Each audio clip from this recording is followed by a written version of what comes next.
Chào mừng mọi người đã tới Ipoh. Trong video trước thì Nhi đã giới thiệu với mọi người một thương hiệu cà phê rất là nổi tiếng, Old Town White Coffee rồi đúng không? Ngày hôm nay là ngày đầu tiên ở Ipoh luôn, cho nên là mình sẽ dành thời gian đi dạo một chút xíu. Với là tối hôm nay thì mình sẽ đi ăn tối nha, tại một nhà hàng cơm gà Ipoh trữ danh luôn. Trong lúc mà Nhi ngồi ở trong quán cà phê thì cuối cùng ra ngoài đây trời cũng đã tắt nắng. Hiện tại là 6 giờ rưỡi. Đó, và trời rất là đẹp luôn nè, nhìn nè, đó. Không còn nắng nữa nhưng mà trời vẫn rất là sáng. 6 giờ rưỡi mà giống như là tầm khoảng 4 giờ rưỡi ở Việt Nam mình đó ha. Chứ còn 6 giờ rưỡi ở Việt Nam mình chắc mặt trời cũng gần lặn rồi.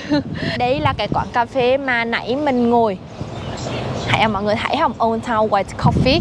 Và đối diện của nó là một cái công viên. Mọi người có thấy cái dòng chữ Ipoh Padang đó không? Ipoh Padang đó không? Đấy, cái công viên tên Ipoh Padang. Mọi người sẽ đá banh này kia ở ngoài này. Rồi cũng có người đi bộ và chạy bộ nữa. Đó. Ở bên này thì có mấy cái xe bim, giống như là xe scooter á, mọi người sẽ có một cái app, xong rồi mọi người sẽ trả tiền ở trên app đấy và quẹt thì mọi người có thể sử dụng được chiếc xe này. Nói chung thì xe bim này là dạng giống như là xe công cộng á mọi người, xe đạp công cộng ở Sài Gòn mình vậy á, y chang luôn. Nhưng mà Nhi chưa bao giờ dùng cái xe bim đấy để chạy hết, tại vì hơi nguy hiểm. Mọi người biết sao không, ở Kuala Lumpur họ chạy chiếc xe bim đấy ngay trên đường luôn. Ở bên cạnh đó là xe hơi đang chạy rất là nhanh luôn, mà mọi người vẫn chạy xe bim đấy ở trong cái làn đường ở bên trái hả? Ở làn đường ở bên trái, ở bên Malay mình á thì cái làn đường khác, ở bên Việt Nam mình nó ngược lại, cho nên là mọi người vẫn chạy như vậy. Rồi không sợ bổ hả? Rồi không sợ nguy hiểm hay sao? Nhưng mà không, họ chạy như vậy đó mọi người.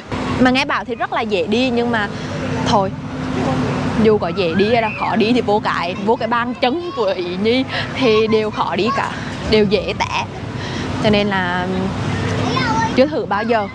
Nhưng mà nếu như mọi người biết đi scooter và mọi người có dịp qua Malaysia thì mọi người nhớ thử cái xe bim đấy nha. Cũng là một trải nghiệm thú vị đúng không? Dễ thương như nè.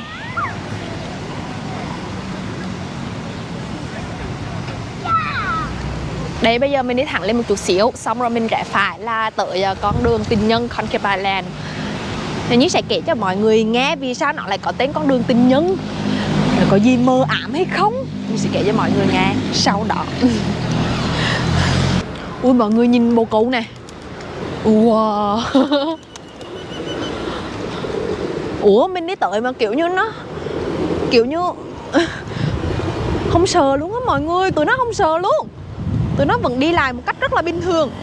Trời ơi, nhìn nè, xung quanh Nhi nè. Wow. Nè, mọi người nhìn ở phía dưới là toàn là ý của nó thôi á. Ok, bye bye. Bye bye. Mẹ con chim bồ câu ở Malay á mọi người, nó không sợ người luôn. Dù có người hay không có người thì nó vẫn bình chân như vài vậy á, kiểu vậy đó. Nếu mày tới hay mày không tới thì cũng vậy thôi đó. Hôm nay là ngày lễ lao động ở Malaysia mọi người. Thường ở Malaysia ngày lễ thì đường nó sẽ rất là vắng, sẽ không bao giờ bị tình trạng kẹt đường luôn. Tại vì mọi người không ra ngoài. Ngày lễ ở Malaysia thì sẽ có những cái sự thay đổi như sau. Một là không bị tắc đường, tại vì rất là ít xe ra ngoài đường. Thứ hai là tàu có thể sẽ bị hủy những cái chuyện ở trong giờ lỡ. Nhi đã bị như vậy rất là nhiều lần rồi. Cứ ngày lễ đó nó sẽ hủy một vài chuyến, tức á. Thì bây giờ là mình tới Concave Island. Đó là con đường tình nhân, là một cái khu phố cổ rất là nhộn nhịp, rất là đông đúc ở Ipoh. Thì không biết là vào ngày lễ những cái cửa hàng ở trong đấy họ còn mở cửa hay không. Nhi cũng không biết nữa, thôi cứ đi để xem thử là có mở cửa hay không. Nhưng mà mọi người đừng lo, tại vì Nhi ở đây đến 4 ngày lận. Trong cái lịch trình của Nhi thì cũng có thêm 1 ngày nữa để mà tới Concave Island. Cho nên chắc chắn là dù ngày lễ hay không ngày lễ thì mọi người vẫn có thể biết được là Concave Island nó như thế nào. Nè, mọi người thấy không? Mọi người có thấy con bim ở đây không? Đấy, cho nên là nếu như mọi người coi Malay thì mọi người cứ quất cái con bim này, rồi mọi người ưa đi đâu là mọi người đi, mọi người ưa thả chỗ nào cũng được hết đó. Có được không ta? Thật ra cũng có những cái trạm bim để mọi người đặt đấy, chứ không phải là mọi người đi đâu mọi người thả đấy. Nhưng mà nếu như mọi người thả thì chắc là cũng ý là cũng không ấy lắm. Mình sẽ qua bên cái hẻm kia nữa. Những cái con đường chính ở đây nha thì toàn là xe thôi, với lại không có nhiều cửa hàng lắm ấy, nhưng mà những cái hẻm này là rất là nhiều hàng, nhiều thứ độc đáo để mà mình tìm hiểu ấy.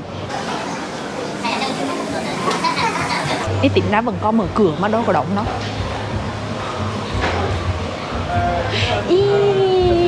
Chúng ta đang ở Concubine Land. Đoạn đầu như tưởng Concubine Land là nguyên một cái khu vực rất là lớn, kể cả cái hẻm này và kể cả cái con đường ở ngoài kia luôn. Nhưng mà không, như sai rồi, Concubine Land là cái hẻm này á mọi người.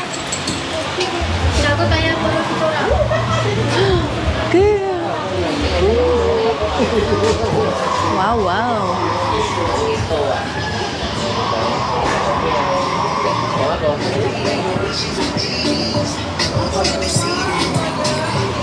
May mà ngày hôm nay đi thì không đông lắm, chứ thường á họ Nhi đọc review, Nhi xem review từ những anh chị thân thuộc của Nhi luôn nha, chứ không phải là đọc ở trên mạng đâu. Thì ui trời, mọi người có nghe cái tiếng của Squid Game không? Mà anh chị của Nhi bảo là cái Concubine Land này nó rất là đông luôn. Ai cũng nói hết đó, ai cũng nói là cái này rất là đông luôn. Nhưng mà lúc mà Nhi đi thì Nhi thấy không đông lắm. Maybe là do hôm nay là ngày lễ. Nhưng mà thật ra Nhi nghĩ những cái quầy hàng ở đấy thì đã đóng cửa một cái đây, tại vì hiện tại đã là 7 giờ kém rồi. Thì thường người dân Ipoh họ đóng cửa rất là sớm, kiểu hưởng thụ cuộc sống rồi đó. Nhắc đến Ipoh thì rất là nhiều người sẽ nghĩ ngay đến Old Town Ipoh, phố cổ Ipoh. Thì Concubine Land là một cái con phố rất là sầm uất, rất là nổi tiếng, rất là đông đúc ở trong cái phố cổ Ipoh đấy. Vì sao nó lại có tên là Concubine Land, tức là con đường tình nhân? Thì câu chuyện kể lại như thế này nè. Hồi xưa thì có một ông chủ người Hoa rất là giàu có nhờ khai thác mỏ. Thì ông ấy có đến tận 3 người vợ. Ông ấy đã cho mỗi người vợ một cái con đường, và người vợ đấy họ có thể thu tiền thuê nhà, thu tiền kinh doanh này kia của những người trong con đường đấy. Con đường của vợ cả là Wife Land, con đường vợ nhì là Concubine Land, và con đường vợ thứ ba là Second Concubine Land. Cho đến hiện tại thì Concubine Land, tức là con đường của vợ nhì, là sầm uất và nổi tiếng hơn cả, bởi vì ở trong đấy thì nó kinh doanh nhiều hàng lưu niệm nè, rồi đồ ăn thức uống này kia, kiểu như thu hút cả người dân địa phương lẫn người dân quốc tế luôn, người địa phương lẫn khách quốc tế luôn. Ở Malaysia thì thường nó sẽ có những cái xe tải như thế này, và ở trong này chất rất là nhiều dừa. Mọi người có thể mua nước dừa ở đây. Một quả thì tầm khoảng 5 ringgit á. 5 ringgit quy ra tiền Việt 5 x 5 là 25, tầm khoảng 25.000 á. Rất là nhiều chiếc xe tải như vậy. Nhí rất là thường xuyên uống nước dừa như vậy luôn á mọi người. Alo mọi người ạ, tình hình là Nhi đang trên đường tới một cái nhà hàng chicken rice, cơm gà Ipoh rất là nổi tiếng. Thì nó nằm ở gần đấy thôi, nó chỉ cách tầm khoảng 800 mét thôi. Và Nhi search Google thì Google là chỉ Nhi đi cái đường này. Ủa là đường này đi được không mọi người? Là Google chỉ Nhi là phải đi thẳng lên đấy. Ủa là đi được không vậy?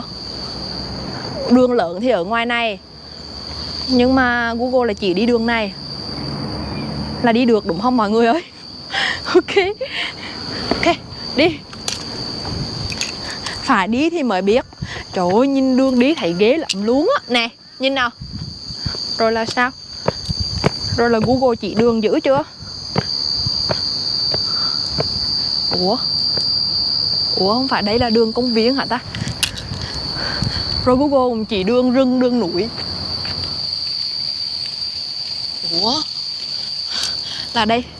Nhi vừa mới từ ở dưới đường lớn leo lên đây. Và đây là cái khung cảnh mà Nhi đang thấy. Là đi đường này được không ta? Được mà đúng không? Mọi người đang làm gì ở phía dưới kìa? Được. Đấy chỉ đơn giản là một cái đường ở phía trên, một cái đường lớn thôi. Chắc là do đây là đồi ấy mọi người. Và bên cạnh là sông. Kìa, đi thẳng tới là ra đường lớn lại rồi. Ok, cảm ơn chị Google.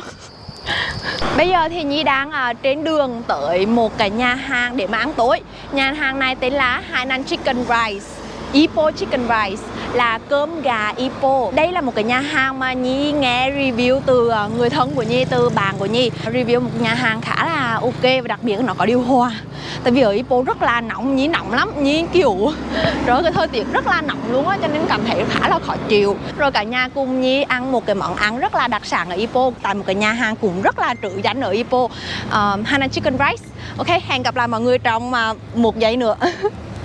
Mọi người có thể nhìn thấy là những ngôi nhà Ipoh vẫn giữ được nét cổ kính, dù đường phố thì được xây dựng rất là rộng rãi và chăm chút, đúng không? Đó là màu sắc đặc trưng của Ipoh đó mọi người. Vì hồi xưa thì Ipoh là thủ phủ của bang Perak, nhưng mà sau đó thì lại bị bỏ quên. Và bây giờ thì Ipoh bừng tỉnh và tràn đầy sức sống trở lại nhờ chính sách tập trung vào du lịch của chính phủ á. Ipoh thì nhỏ thôi nhưng mà có nhiều chỗ chơi này, nhiều chỗ ăn và đặc biệt là Ipoh rất là xinh. Xinh từ con người, từ nền ẩm thực, xinh từ những khung cảnh thiên nhiên và xinh cả từ những khu phố cổ nữa. Đây là nhà hàng mà mình sẽ ăn tối nè. Nhà hàng này có tên là Ipoh Hainan Chicken Rice. Menu khá là đa dạng á. Tất nhiên là các món chính đều là sự biến tấu của cơm gà Ipoh hết.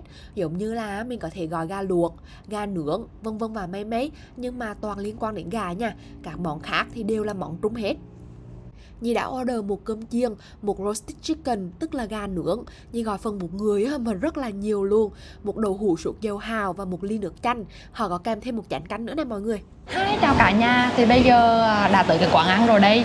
Sau một quãng đường khá là dài, cũng không dài lắm nhưng mà Nhi đi bộ thì Nhi lười đi bộ lắm. Thì Nhi đã tới một cái quán ăn tên là Hainan Chicken Rice. Tới Ipoh thì chắc chắn phải thử chicken rice, đó là cơm gà. Và thêm một món nữa đó là đậu giá xào á. Chỉ đơn giản là giá xào và thịt gà với cơm thôi, nhưng mà vì sao nó lại nổi tiếng nhưng Nhi cũng không tin lắm ấy. Đặc biệt là món giá xào. Thì giá xào thì Nhi cũng hay xào, mẹ Nhi cũng hay xào. Nói thì có vẻ hơi kiểu ấy một chút xíu, nhưng mà thực sự là Nhi cũng hơi không tin lắm cái món giá xào. Rất là đơn giản vì sao nó lại nổi tiếng. Để mà giải đáp được những cái băn khoăn của Nhi từ trước đến giờ thì cái Nhi đã ở đây, Nhi đã ở chính cái nơi mà rất là nổi tiếng, rất là trữ danh bởi món cơm gà này. Đến mức mà khi mà mọi người tới Malaysia, khi mà mọi người đi Penang hoặc là tới bất cứ một địa điểm nào kể cả Kuala Lumpur thì mọi người cũng sẽ thấy những cái cửa hàng tên là Ipoh Chicken Rice, là cái món cơm gà mà nó lại có tên của cái địa danh Ipoh ở phía trước luôn á, là mọi người hiểu là nó nổi tiếng đến nhường nào, đúng không? Thì Nhi đã order một dĩa cơm, chỉ đơn giản là cơm thôi, roasted chicken dành cho một người, thì gồm có 1, 2, 3, 4, 5 miếng như thế này. Đấy, ở dưới thì có lọt thêm dưa leo nữa, sốt của nó cũng rất là nhiều ấy. Nhi muốn order giá xào cơ, tại vì Nhi muốn thử tại sao cái giá xào nó là kiểu nổi tiếng lắm. Nhưng mà khi mà Nhi tới thì nó đã hết rồi, nó đã hết cái món giá xào này rồi, rất là tiếc. Nhưng mà không sao, Nhi sẽ thử lại. Tại vì trong lịch trình của Nhi có rất là nhiều lần mà tới thử tại nhiều quán cơm gà khác nhau. Nhi đã order cái này là đậu hũ với là sốt dầu hào, đúng rồi, dầu hào oyster. Nghĩa là nó là món Trung mà mọi người. Và nước uống của Nhi ngày hôm nay là nước chanh, tại vì Nhi đang rất là khát nước. Khi mà mình order thì họ sẽ cho mình một chén canh, thì chắc đây là chén nước luộc thịt gà và một chén ớt, và đảm bảo là Nhi sẽ không đụng cái chén ớt này đâu, nhìn hơi cay. Nhi là người Huế nhưng không dễ ăn cay á mọi người. Tất cả những đồng nghiệp của Nhi ở đấy và bạn bè của Nhi ở đấy thì khi mà tới Ipoh rồi cũng sẽ review một câu thôi là Ipoh đồ ăn rất là ngon và rẻ nữa. Thì đúng mọi người ạ, giá ở Ipoh so với Kuala Lumpur rẻ hơn rất là nhiều luôn á. Cho nên là khi mà tới Ipoh với một cái mục đích là thưởng thức nền ẩm thực thì mọi người khỏi lo hết tiền nha. Vậy thì không nói nhiều nữa tại vì Nhi đã bụng rồi.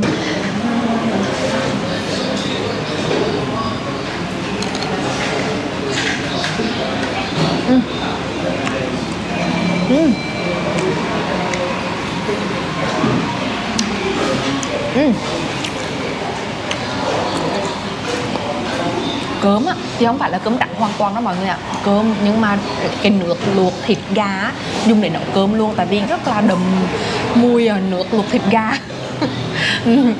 Còn nêm gia vị nữa, có nêm một ít muối, muối và một ít tiêu nữa thì phải.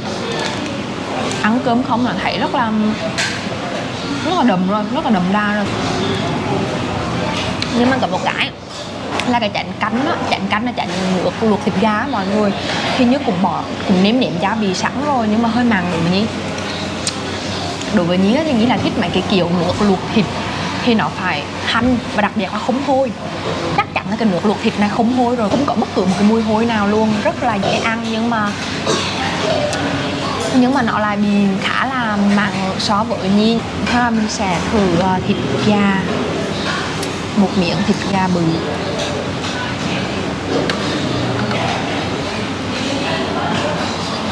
Tính ra là Nhi định bỏ vô mồm ăn luôn á, mà chợt nhớ ra là phải khoe với mọi người để mọi người ăn chung.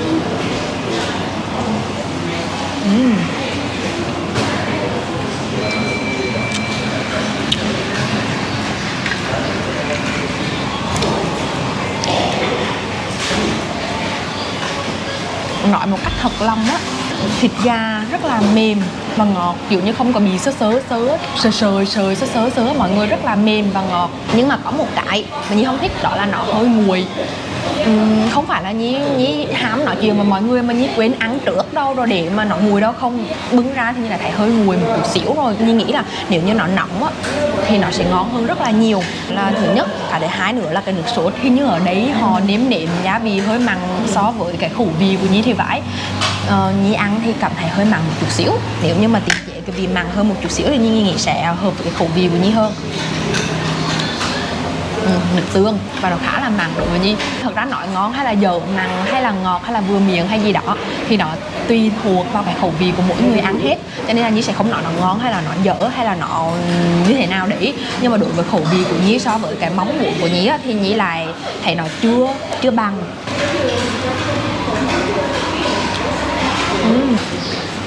Miếng thịt á rất là nhiều thịt mọi người ạ. Để Nhi nghĩ nếu như mà Nhi ăn thịt gà mà kiểu như vậy, kiểu như trắng trống như vậy, không cần phải chấm cái nước tương ở phía dưới á, thì nó lại vừa miệng với Nhi hơn. Bây giờ là 8 giờ 5 phút. Sau khi mình ăn xong á, thì mình có nên đi tới một cái khu vực bán đồ ăn tráng miệng không ta? Tại Nhi cũng khá là no rồi á. Nguyên một buổi chiều chỉ có đi ăn thôi, đi ăn đi uống thôi. Thì thân Nhi sẽ thử một món mà Nhi kêu kèm theo mà thay thế cho cái món giá xào. Nhi muốn kêu giá xào tôi nhưng mà là bị hết, vừa mới bị rớt rồi nha. Hay lắm, còn khóe nữa. Đây, một miệng đậu hũ đẫm sốt. Hy vọng là cái sốt này không mặn lắm.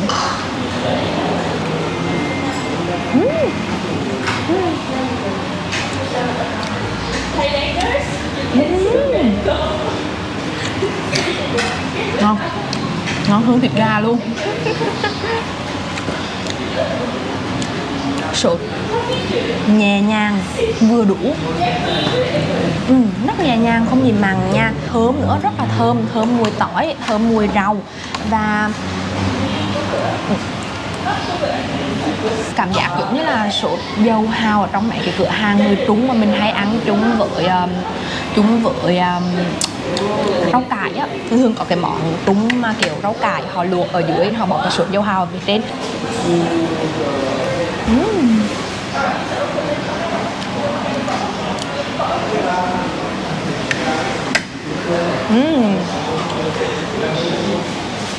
Đậu hũ ở ngoài á thì giòn, ở trong á thì lại rất là mềm, rất là ẩm. Ngay là kiểu cứ bị tán ở trong miệng á, rất là ngon luôn. Như thích món này mọi người ạ. Nó nóng nha, nó không có giống như món ram hơi bị nguội một chút xíu. Món này thì lại nóng.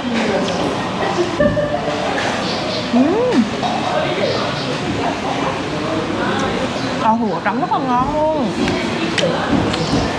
Nhi nghĩ là đầu bếp họ cắt cái miếng đầu dày như thế này này là rất là đúng đắn. Tại vì khi mà họ chiên lên ở bên ngoài thì giòn, rất là giòn luôn. Còn bên trong thì là mềm, cộng thêm cái nước sốt thơm mùi tỏi nữa.